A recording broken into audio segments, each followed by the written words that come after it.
The Science of Storytelling. Book by Will Storr. Chapter 3. Character first, plot later. What's it about?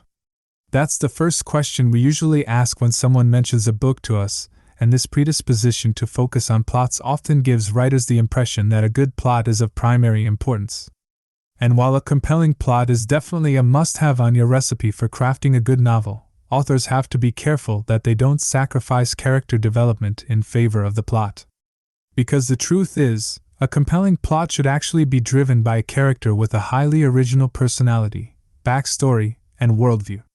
And because those elements of your character will affect every aspect of her story, a good plot will follow naturally. So, let's take a look at what goes into creating a character that people want to read about. For one thing, as we mentioned earlier, flawed characters are vital. But when we talk about flaws, we're primarily addressing the character's theory of control, or how she believes she must act in order for her world to stay stable. This shouldn't require a lot of effort or imagination because we all have a theory of control that's intimately linked with our worldview. It might comprise elements like our identity, our core values, or the way we believe we should behave. And that theory of control can be challenged by situations which require us to respond in a way that's contrary to our standards for ourselves. So, begin by developing your character's theory of control and then move on to fleshing out their personality. But remember that, just like you, your character's personality isn't limited to surface details like her favorite color or flavor of ice cream.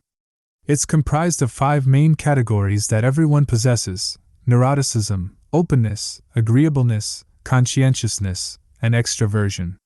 People exist on the high and low ends of the spectrum for each of these traits, and where your character falls on these scales will help you determine her individual personality, as well as her potential occupation, life circumstances, and situational responses.